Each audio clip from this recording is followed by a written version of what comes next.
Do not live your life thinking that you're gonna live forever, because it's only the weak people that think they're gonna live forever. The truly great people, the people that go on to do great things, are people that are aware that their day is coming. Yeah. I feel like the moment you know, like, say your day can be any day, it forces you to like really be intentional with everything that you do. Yeah. It forces you to be intentional with how you work, how you do your relationships. Like, you don't prioritize nonsense. So Jesus' sacrificial, Jesus being killed, he was the ultimate lamb that freed everyone from sin. So when God the Father looks at us, he looks at us the way he sees Jesus. Yeah. Right? He sees us as like pure, clean, because he was the lamb that freed everyone. There's no need for anyone to like sacrifice a goat right now to say, I want to be right with God. No. That marriage is not what we think. Marriage is not when you go to the magistrate court or you go to court to like sign and like say, now I'm getting married to this person. And marriage is not when you throw your big event and you guys kiss and you do your vows. Nah, that's not marriage. Marriage is actually when two people have sex. Now you can imagine like the booty count that you have, right? Yeah, because right now, as you're saying, it's tame, Buddha. Yeah. No, have you read a book about long distance relationships? Yes. You've never been in a long distance relationship. You can't tell me you've been in a long distance. I haven't. You haven't, right? I haven't. So you're not in a right position to tell. What you mean I'm not in the right position? So do I have to experience? Okay, you don't have experience. Okay, let me ask you a question. Yeah. Does a doctor need to have cancer to cure cancer? No, but then that's different, dog. Like, what you mean is different? It's different, bro. The doctor needs about the cancer, right? He understands how to treat it, the medicines required to take what cancer is about. But so it's the same thing about me. Hey, what's up? Romy JK. Welcome to the Everything Groove podcast. As you know, I'm chilling here with Ntokozo, and we'll be getting straight into the thick of things. So my first question to you, Ntokozo, is that what comes to mind when you think about death? Is death a good thing? Is it a bad thing? Or it's just ASG, like you don't care. It is, one day just gonna die. No, it is a bad thing because, it caused trauma, a trauma to someone. Like, it is a bad thing according to me, and me personally, I think, it's painful. It is too much. Stressful. Like going through death, like experiencing death in a family. Someone dies in your family and maybe you're writing an exam and everything. It might be too distracted, you get what I'm saying? Yeah, it disturbs you. Too much. So I don't want to even think about death, and I'm just surprised that you're talking about death. You're like, why would you do that? Because the reason why I decided to talk about death is because there was this one book that I was reading. It's called The Untethered Soul. Yeah. And the last chapter of that book speaks about death. That death is one thing that applies to everyone, right? Okay. All of us one day are gonna die. Yeah. And none of us knows when our last day is gonna be. And how we're gonna die. And you don't know that. Yeah, that's why it's so interesting.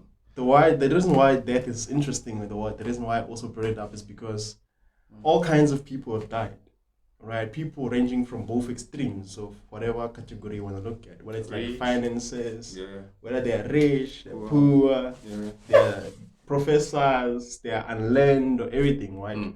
So the argument in that chapter was saying that death is the best teacher in life, because all the things that we value as people, or all the things that we work hard on our days on earth to get, are things that we're gonna leave behind.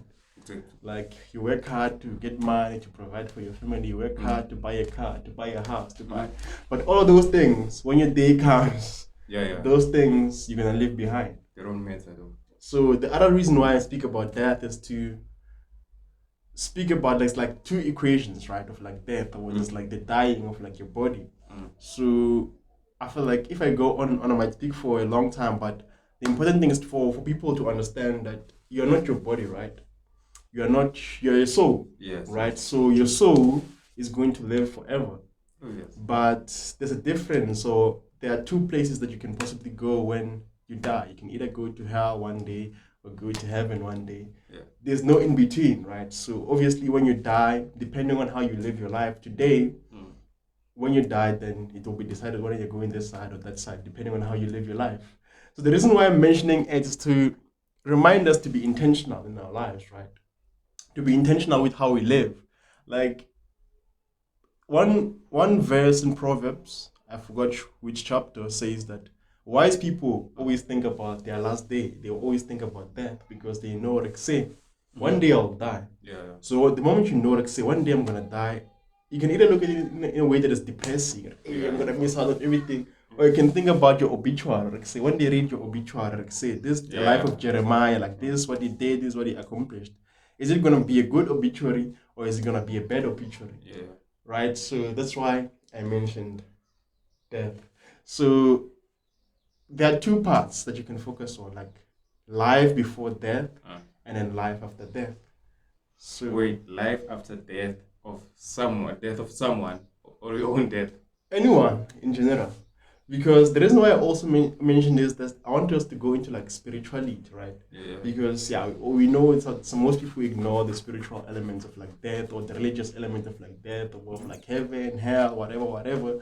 Because it's common practice for people. Let's say like say this person was a criminal or this person didn't live in like a good life, but when they die and the pastor goes to the grave, it's like, yeah, we hope this person goes to heaven. Yeah.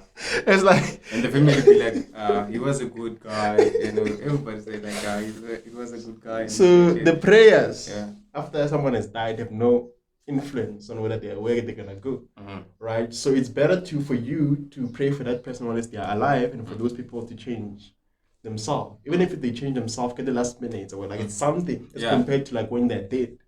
There's no magic, bruh. There's no rescue. So it's for us to remember that one day, when people are on their deathbed, let's say they are very sick and they're told, like, say, this is your last day on earth. Yeah. Most of the things that we think are important won't be important for those people. Yeah, that's when you realize, you need your family at that point. Yeah. You need to spend time with your family. When you're sleeping on that bed, and you are told, you have an hour to live, right? Yeah. You think, now I should have spent time with my wife. Yeah. I should have spent time with my husband at that time, or my girlfriend or boyfriend, or my family. But now you don't do that. You spend time with your friends. You spend time doing things that you shouldn't be doing at that time. Yeah. You like spending time showing off. But then when that time comes, it reminds you that you have a kid, you have a family that you should have spent time with, and there's no time at that time to go back. You can't go back. Yeah. And then there's no other way that you can like you said, it teaches us. It's the best teacher. Yeah. So it teaches you what's important. Yeah, it reminds you of what's really important. So when you think about your last day, or when you challenge yourself to live every day as if it's your last, it forces you to be more kind to yourself first and to other people. Yeah. Oftentimes, there are other things, small things that can ruin our friendships. Like, let's say you do something as much as that thing can be small, like if it was your last day on earth, you wouldn't care about that thing. Yeah. Or you'll be just here, for example, listening to Ntokoza's voice, Ntokoza's voice is nice. Or this is the last time I'm gonna hear it, so I don't care about the other things. I just wanna hear this guy, hear what he has to say. Like if you treat conversations, or you'll be more intentional with the people in your life. You'll be, even with your dog, if you have a dog, or hearing it bark, or for the last time, when say I'm gonna die in 3 hours, I wanna hear this dog bark. Or how everything feels, how the air around outside feels, how the sun feels, how everything feels. I never thought about it like that. I've never thought about death. I'm one person who don't think about death. I think I'm gonna live forever. That's me, But now when you talk about it and mention everything now, it clicks. Wow, okay. Like you said, life after death. You can live your life, and you want people to remind you about the bad things you did or the good things that you did. Yeah. So how you live right now. It will tell people what kind of person you were. Yeah. Your children, they're gonna be proud of you or what? Your family is gonna be proud of you or what? But then at the end of the day, what I'm saying is if you die, people are gonna forget about you, which is true. Yeah, it's fact. No matter how good, no matter how good you were living, how good you were, you've been doing great things. Yeah. And if you die tomorrow after tears, then some people forget about you. It's only your family or other people. Even your girlfriend's gonna move on. It's gonna forget. It's only the people who really spend time with you. For example, let's say if you have a wife. But time heals, dog. Yeah, time is it heals everything. After 4 years. Unless if you have died on their birthday, that's where it's gonna be tricky. Every day is like a reminder. Yeah. But I feel time, I'm gonna we don't have to look at death in a horrible way. Yeah. Well, unless if someone, let's say, if you're not spiritual, you don't go to church and etc. If someone dies belonging to Christ, you know that like, say one day there's hope that that person's gonna rise up again and then live again. Which is true. Yeah. It does happen, but then they don't rise as like Ntogos again. Yeah. They might rise as like maybe I have a child, ne? And my child pricks another girl, then that child, I might come back as that child. Nah, I'm telling you, I don't really bruh. believe in the reincarnation thing. It doesn't exist. I'm telling you, my guy. That reincarnation thing exists to make people think they're gonna live forever. There's no such thing. It does happen, dog. Trust me, it does you're gonna come back as you're gonna come back as your soul. The things of the soul are not the things of the flesh. Because right now we are having children, we're doing all those things to satisfy our flesh.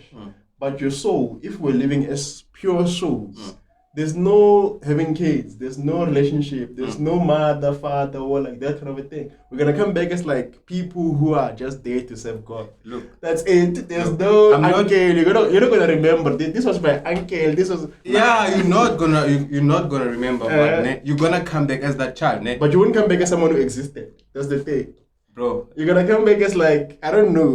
Maybe you're gonna still carry the same thoughts. You won't come back as like something that already existed. Yeah, exactly. But then, yeah, true. But then you'll come back as like not someone who existed, but as like you'll be doing things that like how you were living, right? They're gonna see you as a grandchild behaving the same way as you.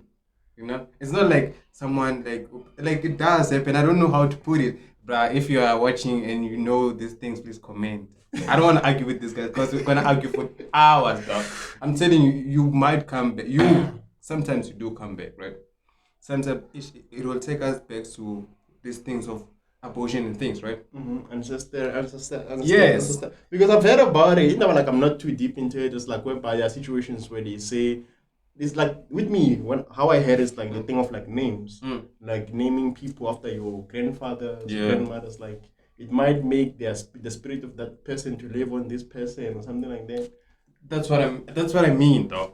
That's how they come back. So the only thing why I can't really argue with you with like a sense of like say I'm sure of this is like none of us have really died or to come and explain these things. So like say I was dead and now I came alive and this is how it happened. Or like none of us really know. So. But then hence I said if there's someone who knows better than us right now, because how do they know? They never died. You don't have to die, but then like there are some things it's all theories, bro. It's like how do you think something might happen? What if she or he is a spiritual person, like he or she knows something? You know, there are people who knows better than us right now. You know, who are into these spiritual things. Like, I mean, now I can't say we are deep. We know a lot of things, right? Okay, I can't say I know a lot of things about spiritual things. You know? But then there might be someone who knows better than me, who knows these things. You know, who can sit with me down and tell me, and I'll be like, huh? You know? Yeah, bro. Like. It does. But to me, I don't think it's like really the spirit in its entirety. I mean, I don't know. Let's move from this because we hear the whole day. Yeah. So that's the question that I had for you, and the reason behind my question is to remind us, especially as young people, it's easy for us to think that we're gonna live forever. Yeah. And I was telling my ex-girlfriend recently that I've been seeing people, like a few of my friends, I've been seeing them post pictures of their close friends who have passed away. So you only, let's say right now you and I are friends and one of us passes away, I'm just going to post you today saying RIP, and then after tomorrow, like, it's chai. I move on with my life, I go on posting what I normally post. So it goes back to what I can't post saying. You every day, bro. I posted you like RIP. Can't post you every day. Yeah, I mean, I agree with that, but it goes to show that, we're going to be forgotten. Or everyone's going to move on with their lives. So do not live your life thinking that you're going to live forever, because it's only the weak people that think they're going to live forever. The truly great people, the people that go on to do great things, are people that are aware that their day is coming. Yeah. I feel like the moment you know, like, say, your day can be any day, it forces you to, like, really be intentional with everything that you do. Yeah. It forces you to be intentional with how you work, how you do your relationships. Like, you don't prioritize nonsense. So if you think you're going to live forever, when you mess up, you still think that, like, say, I can mess up because I still have forever to live. That's why, like, would you prefer to... let's leave this death question and let's hear what you have for me today. Because no, you wanted to ask a question. Ask. it goes back to it's like me. Yeah. The reason why I didn't ask this question is like I was gonna put you in some sort of a box because I already said that, like, say it's great people who know they're gonna die and weak people think they're gonna live forever. Now I'm just gonna ask you, like, say, do you wanna live forever? Do you think living forever? But then is before good? I told you that before you started talking about this, I mean, I'm one person who thought like I'm gonna live, man. Forever. Yeah, and I never thought like ish, death, and I don't think about death, Yeah. But then what you have said and how you have mentioned it, it makes sense to me right now. Like okay, it's like this, or and that's how it is, man. Because this idea of living forever, bruh, like to me, like you can accomplish much. Wait, like what does the Bible say about death? Hmm? What does the Bible say about death? Most of the things that I'm saying about death. Yeah. So here's what the Bible says, right? Okay. So it goes back to Adam, right? So I was reading the Bible, checking where the Bible speaks about death. Yes. So death was introduced in the Bible when Adam ate the forbidden fruit, which is a tree that contained the knowledge of good and bad. And then in a verse, it was verse something, right? God told him that I'm placing you in this garden. In this garden, you can eat all the fruits from any of the trees except for this one tree. And if you eat from this one tree, you're gonna die. So back then, people couldn't die. Like they could live forever and ever and ever and amen. So according to your Bible, right, is death a good thing or a bad thing? It depends. On what? Are you dying while you belong to God, or are you dying while you belong to the world? Yeah. Because if you die belonging in Christ, actually Christ was crucified. He died and he was resurrected. Yes. So all the people who believe in Christ and live life that is good and pleasing to God, when they die, they're gonna die, right? True. They're not gonna rise up same time and go to heaven. At least from what I'm reading, when you die, you're gonna be in a state of like waiting. You're gonna be waiting for Christ to come back. So when Christ comes back one day, he's gonna raise up everyone. Yeah. So Christ can come back at any time. Right now, Christ can appear and then it's child. Yeah, right? yeah. All the people that died, right, they're gonna rise up. They're gonna have their bodies back and then they're gonna rise up. And that's when judgment is gonna come on everyone. Or like say, this is how you lived your life, this is how you did everything. So these are the people that live lives that are pleasing, these are the people that live lives in the world that didn't know Christ, didn't prioritize Christ. So I'm sorry to cut you off. You say everyone's gonna come back. yeah. What if your body's bent? But you're gonna come back, you're gonna have your body back, and like the meat is gonna come back. Because how did God make people? From dust. From dust we became this from dust. So in the same way, when you die, you return to dust. Now your body collapses, like your worms eat you until you are nothing. So in the same way, God is gonna bring you back with like the same body and same everything. Makes sense. Yeah, and then when you come back, and now gonna have judgment for each and everyone based on how you lived your life, right? Did you know God? The differentiating factor is like they are God's people, right? Yeah. Not all people are God's people. And then there's like I was describing this to my ex, saying that there are two paths, right? There's the narrow path which leads to eternal life, which leads to Christ, which leads to heaven, and there's the broad path which leads to destruction, hell, whatever you want to call it, or death or whatever. So the path that leads to hell is like broad. Is the path that most of the people are on. It's the path that is enjoyable. Like sinning, as much as people know sin is a bad thing, like we can agree that doing things that are not good is fun.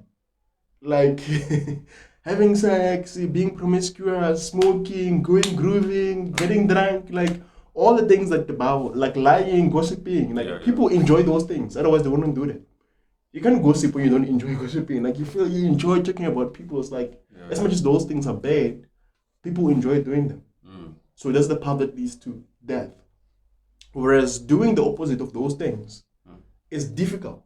Humanly speaking, you cannot achieve it without God. So you need to be connected with God. When you're connected with God, God is going to make it easy for you to do what is good. Because when you stumble, let's say you gossip, you can always go to God and say, God, you confess, God, I stumbled or I gossiped about my. I know it's bad, please forgive me, and God is going to forgive you. Why? Because right now, ever since Christ died, so in the Old Testament, right? I'm a Christian, so I'm going to speak about this from the Christian perspective. If you're a Muslim, I don't know anything about that. So in the Old Testament, right, there was the tabernacle of God. So it was like a tent that God instructed Moses to build for him, where his spirit is going to dwell. So it was like holy and everything. So whenever people sinned, right, they had to like sacrifice a goat or a sheep. So if, let's say, the law of Moses says you shouldn't commit adultery, you shouldn't steal, you shouldn't covet. To covet is to lust over something, to wish for things. Do not wish for things, do not, because God provides everything. So it's like a list of things that you can do, things that you shouldn't do. So the moment you sin, you go against those things. Yes. You have to like bring, let's say, a goat and sacrifice it so that God can forgive you, right? So Jesus' sacrificial, Jesus being killed, he was the ultimate lamb that freed everyone from sin. So when God the Father looks at us, he looks at us the way he sees Jesus. Yeah. Right? He sees us as like pure, clean, because he was the lamb that freed everyone. There's no need for anyone to like sacrifice a goat right now to say, I want to be right with God. No. So you understand? Yeah. So through that process of like you believing in Christ, like the moment you acknowledge, like say, Christ is the Lord, I believe he died for me, he died for my sins. So then there's a transfer of righteousness. So righteousness is like you being in right standing with God. Like God seeing you the way he sees his son, who is pure. So the moment you believe that God is my savior, God is the Lord, God died for me, God transfers his righteousness into you. So the righteousness is like how he sees you. So he sees you as like being pure. Yeah. So yeah, that's basically it. The moment you believe, you become pure. Yeah. And now God sees you as pure. And the moment you receive it, then you get other benefits. You get the Holy Spirit that helps you to live on that narrow path. So the people that believe, that do all those things are God's people, right? When he comes back, he's coming back for who? His people. Which is the people who believed and who lived life with him. He knows these people. Or there's some way he speaks, like say we are like sheep. There's an analogy of like sheep and shepherd. So a shepherd is someone who, like you think of Mujisi, like Mujisi the home. Like if a lion comes, like a real sheep, will have to defend all his sheep against that lion. You have to fight that lion, bro. If a lion snatches one sheep, he has to go and fight. Even if he comes back with the legs, it's fine. He has to go and fight that lion. If a bear comes, he has to defend his sheep from the bear. So God is like our shepherd. He defends us from everything. He takes care of us. So he knows us. A shepherd knows his sheep. When he travels and he goes somewhere else where someone else is coming with their sheep, the shepherd knows his sheep and the sheep know the shepherd. And the other guy, his same story, right? So it's the same thing. God knows his people. When he comes back, he's getting his people. He's not going to be confused. Wait, I'm not sure. He knows all of us. He knows all our hearts and etc. etc. So on the last days, even when you might try, you know how people are. Like, you know, even in high school, when someone didn't do a homework and they say, take out your homework, someone starts opening their bag, acting like Those they have good days. Those are the good days. Like, so there's not going to be a situation like that. Yeah, man. Like, you know, bruh. Now you know, bruh. You know, how you live your life. If someone told me, like, when you were in high school, you're going to be like this, I was like, God, never. In the room, you can't be like this. But then I'm glad that you have grown spiritually, you know, like, I'm so proud of you, my man. Yeah. So it's basically that. So when he comes, that's basically what's going to happen. Yeah. He's going to get his people, and the people who are sinners are going to be outside. I don't know if there's somewhere in Revelations, as I was looking at death, where it speaks about the second death. Or you're going to die for the first time, and you're going to rise up, and you're going to die again. You did your homework about death? Yeah! Because I wanted to write a blog about it, so I wanted to know, like, so I have all the facts. Yeah. Because I consider the Bible to be like the book from which all the other books are written. Yeah. So I want the facts from God, because who created life? God. So death was also introduced in the Bible, and then so understanding by death, because to me I wanted to say all these good things about death, but I also wanted to hear what the Bible says about death. So death, if you belong to Christ, like there's somewhere Paul says, like say, if someone dies belonging to Christ, you shouldn't cry the people in the world cry, or the people that don't belong to Christ, because that person, when they rise up, they're going to one destination. Yeah. It's like it's painful. But if you know that someone who you love died right now, and one day they're gonna rise up and they're gonna be with Christ, there will be no suffering, there will be no pain, it gives you some hope, or like say at least one day they'll be fine.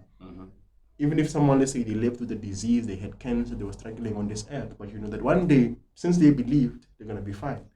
But if you know, when like my friend, like if when they're in the world, they are sinning, they're stealing, they're doing all those things, and they die, that's why you should feel pain. Like say, this person, when they rise up, they're gonna experience pain for eternity. Do you know eternity? It's a divorce and I got just let my Bro. true eternity looks like it can go compared to like it doesn't come close, ne? But as the people who are in solitary confinement in jail, it's like being alone every day. You have nothing to distract yourself. It's just you in a space. Like, and the dictator speaking about it, like when he was in jail, like it's not like being outside, because right now when you're curious about something, you can Google it. Like for example, let's say your mind asks you, how tall is Table Mountain? Like you don't know the answer. You can take out your phone and Google it. But while you're in there, you are your own Google. Yeah. Like you ask yourself, how tall is Table Mountain? You don't know. There's no one to ask. Exactly. And this question is gonna come to you like over and over, like every week, every day is gonna come to you. How tall? I don't know. Like every question that you ask yourself, you can't get an answer anyway. So think about how crazy that is. So yeah, that's basically it. So let's move on to a different topic. And yeah, this topic is fascinating. Maybe one day we'll go deeper, but yeah, we'll see. Yeah. Nah, man, I want us to talk about, like, I don't know if you believe in soul ties, you know, or anything, you know, because like I've been hearing a lot of people talking about soul ties. This one says this one says this. I want to know, what do you think about soul ties? Like, yeah. What's your my opinions on that? I've been talking for a while, so I want to hear what you think, and then I'll add what I think. I mean, I believe you can share all that you've heard or what you believe, everything. You know, I believe in soul ties. I believe they do exist, and I believe like every time when you have sex with someone, you mentioned something yesterday when you said like when you have sex with someone, you are married to them. Yeah. You know, and then I've heard someone say like when you have sex with someone, you saw this thing. I don't know, but Konji, what's this? Okay. I forgot what they call it, but I know this thing that they cut when you are born, like But when you have sex, when this thing touches, there's a lot of things happening there, you know, like, and how I've heard. Do they always touch? No, there are some people who, you know, how they do their missionary and shit, you know. But let's say when I'm told, like, maybe it's hair, and that hair is like, okay. You don't have to touch, like, just touch. Yeah. But then what he meant, I don't know what he meant and how he meant it. But then I think when you have sex with someone, right? Someone, like, say, someone who's, sure, let's say I'm a gen, right? Yeah, I get a girl. A girl did an abortion, like, long time, ne? I sleep with her. And then I'm now becoming one with her, right? And then when I become one with her, like, whatever is troubling her, it's gonna come to me, right? Because now we are the same thing. Yeah. You know? Like I'm gonna sit down, like I'm gonna like lose everything because of the decision of now we are so tired. Yeah. Everything is happening, Jay. Like what?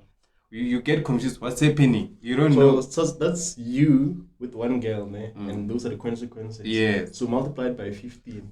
Bruh.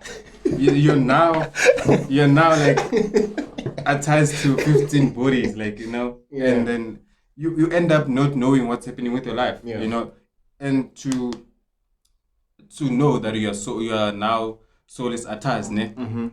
It's, to me, this is me assuming, and I'm not sure about it and everything. Like when you're in a relationship, ne? When you're in a relationship, when you wake up, you're gonna feel some type of way, you know, and then your girl might call you like, nah, today I'm not feeling well. Now it's that click. Okay. Yeah. You are one now. You know, hey, before she goes through a period, you're gonna feel some type of way. Yeah. And when she goes through a period, it's gonna click. But you wouldn't notice though. Even when she cheats. Exactly. Like you will know. Like your body, you wouldn't tell you your girl is cheating. Meanwhile, she's not cheating. Yeah. Yeah. If she's cheating, you will know that. It will tell you this one part that has been added to the chat. But you're gonna be ignorant. Be like, it's just a feeling and shit. You know, it's something. But then, hey, soul ties are so fucking dangerous though. And it's something that our generation take it light.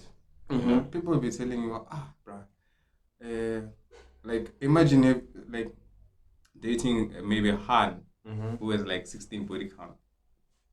No. Yeah, some people are approaching over 50 there. Like, but that's the thing you never know. But then never know. It's too dangerous to do such things. But then when you tell someone, they'll be telling you like, you have done it as well, right? Yeah. You're gonna do it. But then what I can say, like, soul ties are fucking dangerous. So with what I think, with regards to what I think, right? I agree with everything that you said except for the physical stuff. Because soul ties, it's soul ties. It's not physical ties. It doesn't have to do with like what touching what, but that's what I heard. That's he what the had, guy yeah. said. But but everything is important. But you get opinions. Yeah. All of us are sharing opinions, and it helps us to come to the truth. Exactly. Because only if you hear one side of the story, you're missing the other. You don't have the entire truth. So you can't really say someone is wrong, whereas you don't know what is right. So so to me, I would say I agree. Soul ties are spiritual. So I've read multiple books written by pastors because to me I was like, see, about soul when ties. I hear like about crazy ideas, I always want to check with the Bible. Like, so what does the Bible say about this? So there's this one pastor is called Pastor Michael Todd. So he did a series at his church, right, called Relationship Goals. So after doing that series, he published a book. So when I went and read that book, and there's a chapter where he speaks about this thing of like soul ties and etc. etc. And these soul ties. So you're speaking about marriage. That marriage is not what we think. Marriage is not when you go to the magistrate court or you go to court to like sign and like say, nah, I'm getting married to this person. And marriage is not when you throw your big event and you guys kiss and you do your vows. Nah, that's not marriage. Marriage is actually when two people have sex. Now you can imagine like the booty can that you have. Right? Yeah, because right now, as you were saying, same Buddha. Yeah, right now, as you were saying, the Bible says what? When the two become one. When do you become one? It's not when you sign a paper. It's not when you pray about it. Yeah, that's you become one when you have sex. Yeah. Irregardless of whether you're using a condom or no condom, like it doesn't matter. Your souls become one. Yeah. People even end up saying, "You guys look alike." You know? They say what? You guys look alike, you know, because you've been dating and now you're one. You know, you look like your girlfriend or your boyfriend. Because I was thinking about this, man. Saying the thing, like now I'm always speaking about my ex-girl. This is how I vent. Or like after a relationship goes south, I never sit down with the person to speak about. Yeah. So obviously, depending on how the person was or like they were great, I'm gonna speak about them. So sorry for this. Apologies for the next couple of months. I'll continuously mention her and here and there until I find someone new, then I might stop. But going back, I was thinking about this, right? Yeah. So recently we reconnected, or I started phone calling her. The reason being that, I mean, there aren't many people who are like her. So there's this concept of like intellectual unity, which is like, as friends, to be a friend with someone, there needs to be like a foundation towards like understanding, like a mutual understanding with like regards to many topics or concepts. Like when we speak about our goals, you have to speak about goals on the same level, right? But if there's like an imbalance, or like if you're someone who's like looking for like surviving, you want to survive in life, you want to just have a small car, a small house, and you want to work. And when I'm here, I want to be a CEO, I want 10 car. Like there's an imbalance, there's no unity in our intellect, right? So with me and her, there's like that level of like intellectual unity. Whenever I meet new people, like we don't have that. It's like me meeting the me from like 6 years ago. Like I can't have that the conversation I'm having now with that guy. Like we are not that guy. The me of all that. Like okay, the 17-year-old me. Like if I sit down with my 17-year-old self, like the conversation that I'm having right now, like there's no intellectual unity. Like we wouldn't understand each other because our priorities are different. Yeah. So the reason why I'm mentioning this, like as you're saying about spiritual unity, is like connected to that thing of like the moment you guys are connected, you start to prioritize the same thing. So you start to become more like each other. Yeah. You start to fall in love with like similar things. So you want to do similar things. That's how like your love grows in a way. So I realized that like, she's prioritizing most of the things that I'm prioritizing right now. Like she was telling me that this year she's reading a lot of books. Which is something that I've been doing also. And she tells me like, I've been reading so much that I feel like my head is gonna blow. And now I've been doing the same. So you understand that since we were dating, like I had my own habits, she had her own habits, but because we were in love and etc., like our habits merged, or like we became more like the same person. I was thinking about myself, like say, this girl's like slowly becoming like another version of me, right? So that's basically what happens in like marriages and etc. So this of course happens because obviously, we did have. Our souls have been tied and etc. etc. So it's true. So going back to what I was saying about marriage, is like marriage happens when you have sex with someone, regardless of whether that person is a prostitute, regardless of it doesn't matter the transaction that leads to the sex or the relationship. Whether it's a one night stand, you connect. So most people, especially people who are easy to have sex with, whether it's like prostitute or people that you have one night stands with, I mean, most of the people that it's easy for you to like do it are people who have, from my personal experience and from the experiences of other people who I've met who are older, who have played around before they got married, they say, or we have found, or we have realized that most of the people that are more promiscuous in terms of dating are people who tend to have like a lot of bad things, emotional struggles, a lot of stresses, a lot of like mental and stuff. Like I'm not saying they're sick, but it's people who are always like disadvantaged in a way that they might be experiencing depression. There might be people who are always anxious, people who have abnormal attachments. They always it's people who are emotionally they're not secure. That's what I'm trying to say. It's people who are always emotionally unbalanced or unstable. They're not people who are secure in themselves, in their love, in who they are. It's people, let's say people who are like, for example, people with like low self-esteem. It's easy to date a girl with low self-esteem. Why? Because she doesn't value herself. She needs what? Another person. She needs another person to find value in herself. She's gonna use your value system of her instead of like her having her own value system of herself. So it's basically something like that. But yeah, I feel like I agree with everything you're saying before I go on and on forever. So it's true. So I feel like some people, like I feel like people always change this thing of like soul ties because they wanna fit themselves or include themselves in the.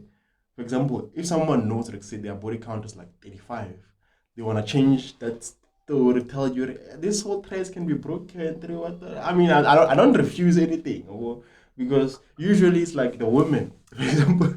Yeah, but some say it can be broken. Yeah, God can renew you and take you back, and but that's the only way, though. Yeah, there's no other way. But then, what if you're not like a person who? It's not gonna be broken. So imagine getting married, like the married the married that everyone knows, brings with someone who's like attached to your main soul, and then they're gonna compare you with the other souls, like other previous boyfriends and whatsoever. So you're not gonna enjoy the marriage, obviously. Yeah. So it's sad, but it's facts. Yeah. It's sad. So, what are your thoughts on long distance relationships? Have you been in a long distance relationship? Mina. How was your experience if you have? I've been in a long distance relationship. I don't wanna lie. I enjoyed my time. I really enjoyed my long distance relationship. It was fun. It was fun, great experience. I've learned a lot, when it comes to long distance relationship. What I've learned about a long distance relationship, it's good for the first year and the first 1 year, yes, because what they told us or what they've taught us or what they say about long distance relationship, it's always about communication is key. It's the top tier. That's what they tell us, right? Okay, it is the top tier, right? Yeah. But then they don't tell us about what happens. Okay, this is what I'm thinking as a person, right? Yeah. My love language with my girl it was different love language, right? Let's say my love language was like physical touch. Her love language is quality time, right? That can work because can't work. Yeah, listen what I'm saying, right? So she's in maybe in Cape Town. I'm in let's say she's in UCT. I'm at UL, right? Yeah. We're gonna spend 3 months, Romy, without experiencing your love language. What's gonna happen? 3 months without experiencing your love language. You're gonna feel unloved. Like, right? That's it. Yeah, but then because you love that person, you're gonna try and like fix things and talk, communicate as they told us. Communication is top tier, right? And then after when time goes by, your maybe exam has done you strong. Yeah. My love language is physical touch. I want her to hug me at that moment. Yeah. She's not there, right? Love language is physical is like quality time. Yeah. She wants me there just to see me, to talk to me, like. But then I'm not there, and this thing it will happen like continuously, you know, and then it will reach a point where it be like, okay, bruh, if you find a good girl, she will tell you, bruh, it's not happening. But if she's a bad girl, she's gonna cheat, obviously. Well, even a guy, if he's not a good guy, he will cheat. Well, so that's what. So how do you define good guy, bad guy? How do you Okay, let's define leave it there. We'll talk about So it like later. that's what I think about long distance relationship. Like it's good for other people, and it's bad for other people. You know. Okay, my thoughts. I disagree with you. You disagree with me? Yeah. Kanjani, bro. The last time I was in a long distance Have you relationship, ever been in a long distance relationship? I was 10 or 11, I think. You've never been. And I met the girl on like Mexit, and the girl was like from Eastern Cape. I mean, I'm in Pumalanga, right? So that's like 1,000 something kilometers away. And I don't know, maybe we dated. But it's, you can't say it's a long distance relationship. You can't say it's I a long distance mean, relationship. you can't talk to everyone every day and say you don't Nah, have a bro, relationship. the fact that you've never seen her, there's nothing new there. What's the difference between me and you? Me, she was in Cape Town, in UN, and there's like 3 months. Before we separate and go separate ways, we used to see each other like, okay, we got used to each other. But Then when she went you to school, separated- I went to school, right? The day you guys separated, it became what I'm describing. But then the fact that I know her, the fact that I've spent time with her, you know, I've experienced my love language with her. It doesn't make a difference. It does make a difference, bro. It goes into the thing of like the sunk cost fallacy, which is like, it's fear. The one thing that's keeping people in such a relationship is basically fear and hope. And hope and fear can be a dangerous thing. Listen, Romeo. I don't think you are the right person to talk about long distance relationship. Okay, listen. Have you read about long distance relationship? From people who think about it the way I think about it, yes. No, have you read a book about long distance relationship? Yes. You've never been in a long distance relationship. You can't tell me you've been in a long distance. I haven't. You haven't, right? I haven't. So you're not in a right position to tell. What you mean I'm not in the right position? So do I have to experience? Okay, you don't have experience. Okay, let me ask you a question. Yeah. Does a doctor need to have cancer to cure cancer? No, but then that's different, dog. Like, what you mean it's different? It's different, bro. The doctor reads about the cancer, right? He understands how to treat it, the medicines required to take what cancer is about. But relationship. So it's the same thing about me. Me going to read about long distance relationships, getting different perspective from people, and from all those case scenarios, I realized that it's the same. The only time a long distance relationship, right? I'm not entirely against it.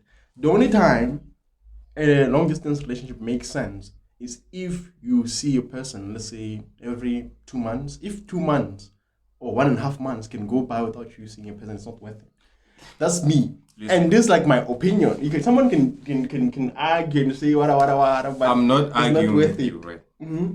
But then, Romeo, you can't say when you've read about long distance relationship and you know about long distance. You need experience in these things, Baba. Like, listen. My argument is like the same with the doctor. It's like the doctor doesn't need to experience cancer. With relationship, people it's the same thing. Listen, you might date someone and be in a long distance relationship with someone, you know, and I might be in a long distance relationship with someone. My experience. But our experience will differ. You know that. My experience. You know that our experience will differ. That's what I'm saying. That the different scenarios for all people. My experience with long distance relationship is that in my villain days, in the days where I was not a good guy, I used to do things with a lot of girls who are in long distance relationships. From my doing things with those girls, I realized that long distance relationships are not worth it. Exactly. Okay, what happens to those girls that respect their boyfriend and respect their boyfriend? I always laugh. There's no such thing, bro. It's a myth. It's what they tell you so that you can hold on. There's no such thing, bro. If your girl, okay, let's go back to your love language thing. Your love language, your girl is in UCT or in UL. Your love language is physical touch. Her love language is quality time. If they're in a university, it's been like what, 3 months, 4 months without seeing you, and you don't know when you guys are gonna meet. You know, like say maybe even when you guys see each other, it's like only for a week or for like a month. During recess, when you guys come back, it's not enough. It's not enough. When she goes back to uni, every day at uni, she's a girl. Let's assume she's fire because I tried that you wouldn't date an Agdehan. So your girl maybe is like 7 and above on the scale of like 10. Yeah. Right? Yeah. She's hot. Yeah. Every day she's meeting gents. Like a typical university in South Africa, if you're going there in person, you have, let's say, 30,000 students. Every day you see fire hands.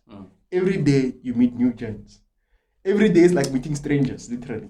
Yeah. Right? Every day there are guys who ask you for a number.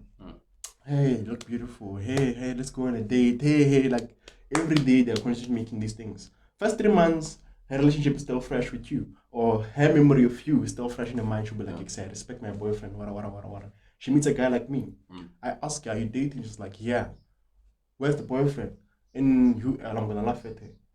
Like laugh until she falls stupid. And I tell her, like, say it's not worth it. When you're bored, when you need someone to hang out with or to do anything with, here's my number. Call me and I leave. If she calls me, your relationship is over. Depending on what I want. If me like I want a serious relationship, because when that's why I was telling you that thing of like you in that other episode we were speaking, like say this thing of like asking girls whether they're in a relationship, it doesn't work. It works because that girl, her love language is like what? Quality time. My love language is quality time. When I go out on a date, it doesn't matter if we've known each other for 2 months, 2 weeks, we met today. I'm gonna make sure you get the best version of Romeo. You get the best version of what? Romeo. Okay, I tell her, let's link up. And with me, it's always, I understand that girls fall in love by doing things for the guy. Yeah. You can never make a girl fall in love by doing things for her. A girl falls in love with you when she does things for you, when she cooks for you, when she goes out on dates, like when she does things, she falls in love with you, right? So I always prioritize action dates. We're doing something. Yeah.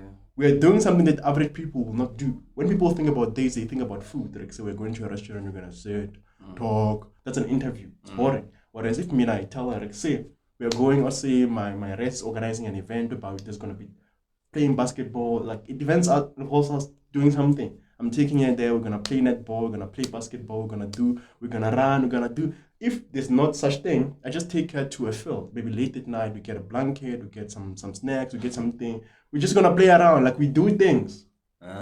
So that's an experience, right? To me, when we do things, the priority is like what? Fun. I'm not there to tell her, you look beautiful, forget it. Nah, we do things that are going to be fun. We do things that when she gets to rest and sits down, she's going to think, yo, I had fun today. We're going to do things that she's going to go to her friends breaking. Like, say, yes, I met this guy today. We did this, and her friends are going to be, wow. Right? Simple things. I keep it simple. I don't spend more than 150. Simple. Just buy some snacks and do things. Talk about all kinds of things. Do things together. Even if it's like you getting a book. Maybe you have a novel in your book. Just get a novel. Get a page. Tell her to read the page and talk about what you guys think. It's something. You're doing things. You're doing things. Right? When she gets to her rest, she's going to think about you. She's going to open your phone. You're there sending her paragraphs. Where have you been? What. It's a drag. When you're a source of stress, this new guy is a source of like what? Excitement. Like, she's not into me immediately. She's not into me immediately to say, I love this guy. She doesn't love me yet. But she knows that like say, when she needs to take a break from her books, this guy is always fun. Yeah. And we do that. If we do that 2 times, it's game over for you, bro. When you're gonna tell her I miss you, hey, I wish I was there. With me, there's no I miss you. When she wants to see me, it's a matter of asking me, Romeo, where are you? Yeah. Can you come over later that night? Like, say, I want us to do it's me doing things. Because with me, the way I live my life is that I always invite girls into my world. I don't try to change myself and to do something new when I'm going on dates. So what do you mean? For example, okay, sorry. So what I mean? No, I wanted to ask if you like. So after you've said everything right now, you don't recommend. Because from what I've said, before I even go further to what I do, like already you're losing, bro. Like if your girl sits down and compares, like say, there's Romeo, there's you. She loves you. She texts you every day. It's all good. There's Romeo is here. Like when I need the Romeo, it doesn't need to take 4 hours to fly, or Romeo doesn't need to send me paragraphs. You can tell me those paragraphs face to face. Our love language is quality time. When she needs quality time, she knows she's gonna get quality time from Romeo. When she needs quality time from you, at best, she's gonna get a voice call or a video call.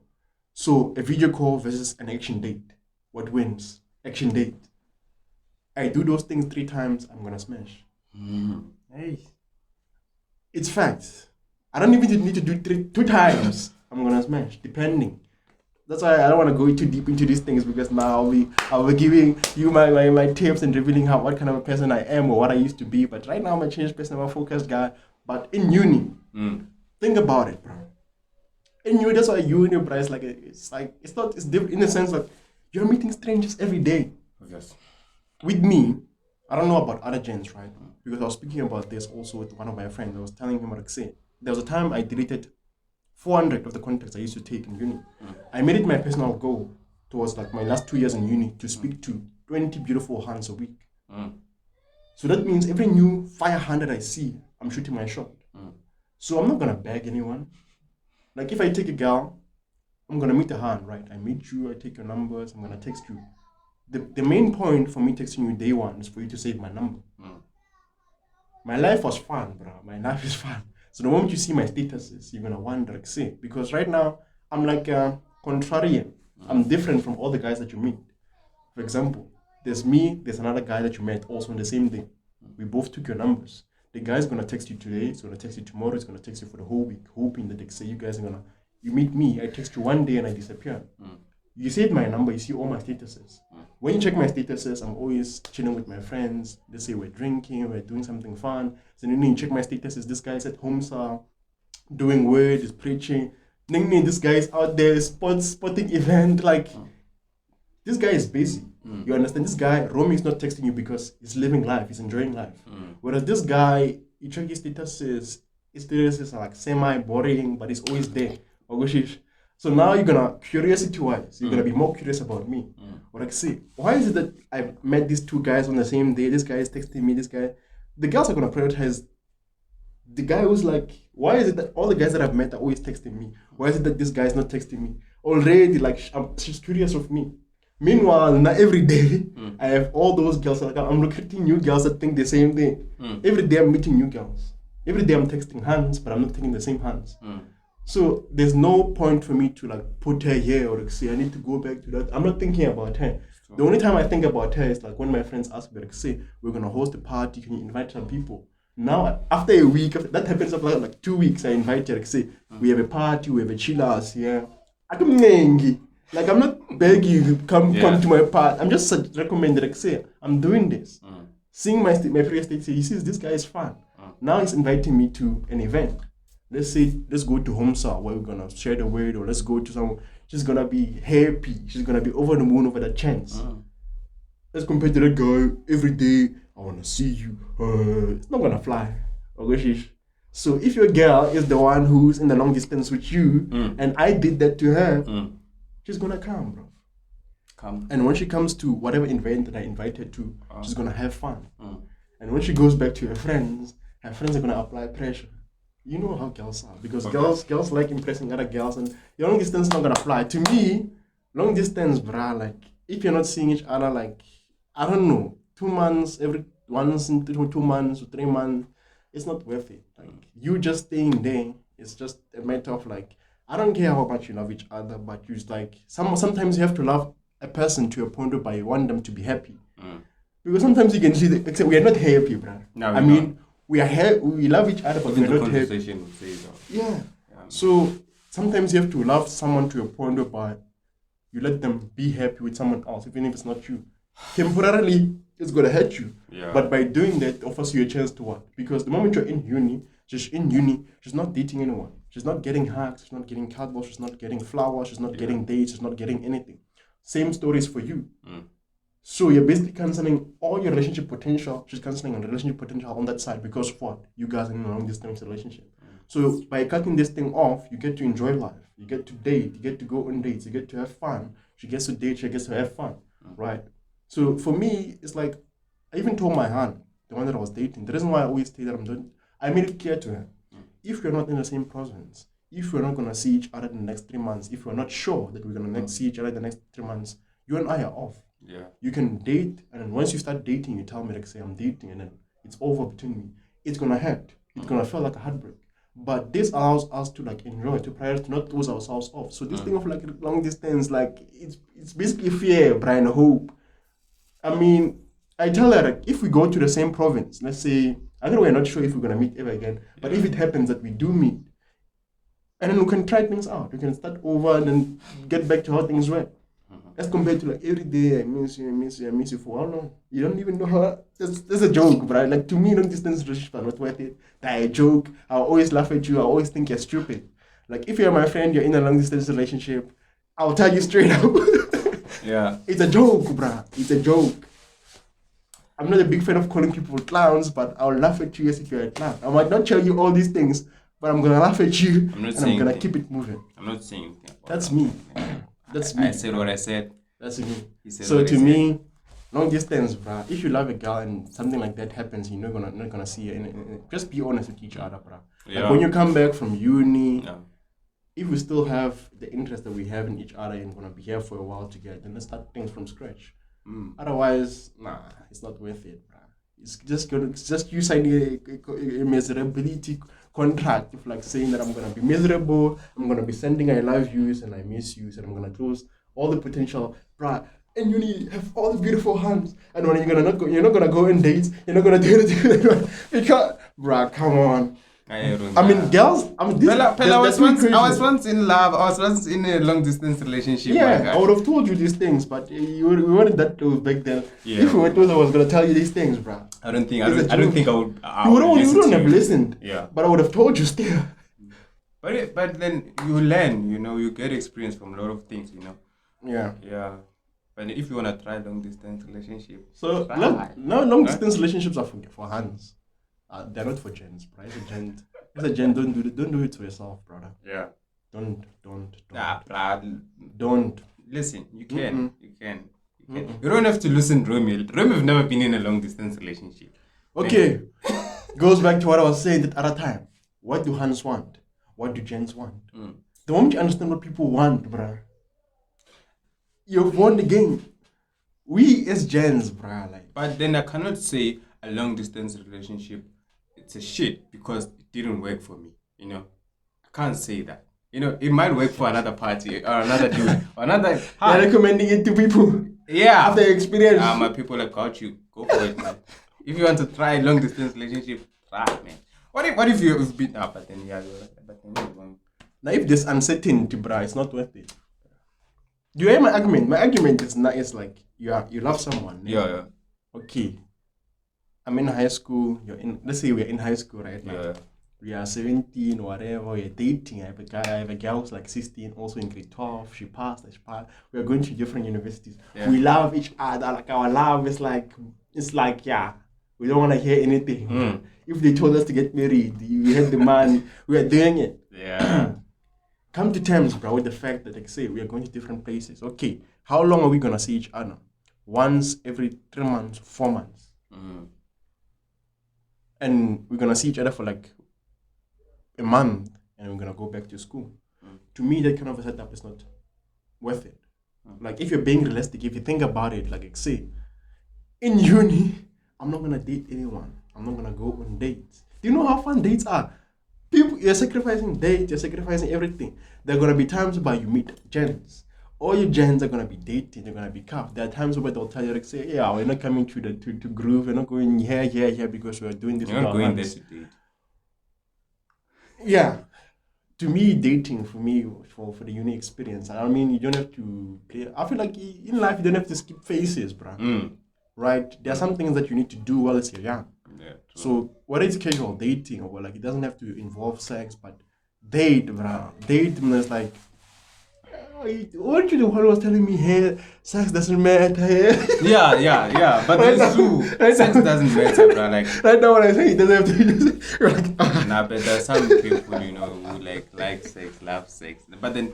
So if you like it, are you gonna be in a long distance relationship? You see, it doesn't work, bro. Like it doesn't work. Romeo, sex doesn't mean anything. You remember, like I remember before I got in a relationship with my previous partner, she sent me a book of like, this book of saying, not everything is about sex, So listen, Duan, and I was like. At that moment, when you see the cover, you know, hey, I'm not gonna smash. Yeah, in my mind, I was like, I wasn't gonna smash here anytime soon. But then, the book helped me a lot to how now I view sex. I've learned a lot from that book. Like even in our relationship, you know, I treated things different, you know, and because now it takes us back to what we were talking about, the soul ties and shit. Like, you don't have to make everything about sex, dog. You get what I'm saying? Because the moment you're saying it's better if friends zone me. Send me such a book, but no, listen, Romy, you know, the person that you're dating, right? They want to tell you what kind of person they are with everything that they have. I mean, with me. You know, you and I were different. Yeah. You know, when you like your own ways of doing things. But then Linda could have done something, but then you know, you could have run it. I mean, yeah, it's true. Exactly. But then, as a person, she wanted a foundation, you know, for a relationship. You know, it was a good relationship. Yeah. So the foundation was like, this kind of a person I am. You know, if you come to me expecting such things, you shouldn't even bother, you know. But then it found me like, okay, I've learned and yeah, I mean, when I get there, when you get what? Because like with me, I read a lot. I'm the doctor. Even though I might not have the experience, I know about such things. Nah. But with me, it's like what I've realized is that women make rules for the gens they don't want, and they break rules for the gens they want. Exactly. So as much as a girl can send me a book like that, like under the right conditions, if she's really into me, she'll break her rules. Yeah, that wasn't a rule. I mean, it wasn't a rule. I'm just saying, if there's someone else, I'm not speaking about. I don't know a girl, but like I don't know. No, I'm not talking about her either. I'm just saying about if you think like the book was the rule saying I don't want, like it was like. But you also have to understand the conversation. For example, like I don't think a girl who has slept around can send you such a book. Yeah. It's only a girl, let's say, who's still pure, maybe a virgin or something like that, who hasn't had sex. If she was, she was playing games with you, like I'm gonna see a guy, fuck, I'm gonna see a bro. You understand? If you're still her first or like your first boyfriend and just still like I wanna be pure, I wanna wait for marriage, those are the kind of girls who will send you such things. But someone with like body count of 3 and then now she's telling you to swim, you know, like oh, can you? Oh, you're full of shit. You're full of shit. Oh, like so long distance, we're done with that. Sometimes we're done with that, and the video is like 1 hour long. So let's wrap it up. So you had our different opinions. We agree. Try long distance relationship. Nah, bro. Okay. Like be honest with people, bro. Do you understand what people are sacrificing to be in their long distance relationship? Do you understand the consequences? For experience. Nah, bro. Okay. Nah, it's not worth it, bro. Listen to Romeo. Man, I got you. He reads a lot. He reads a lot. So. But okay, let's think about the return on investment, bruh. Hey, let's not talk about long distance relationship anymore. It's fine. Bruh, like for what are you getting for your time, your efforts, each and every day? You'll see after 3 months. And cool calls. What are you getting? Baba. If you took 10%, not me, 2% of that everyday effort, and you met a new girl, it will be the most beautiful relationship ever. Even if it lasts for 2 days, it's fine. But, bro! Try long distance relationship. Nah. Man, I love you all, Listen to me. Go on casual dates, meet people, talk to new people.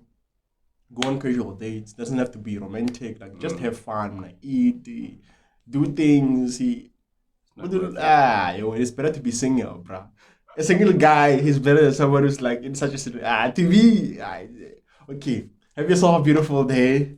Kindly subscribe, like, comment down below. Cheers. Thank God.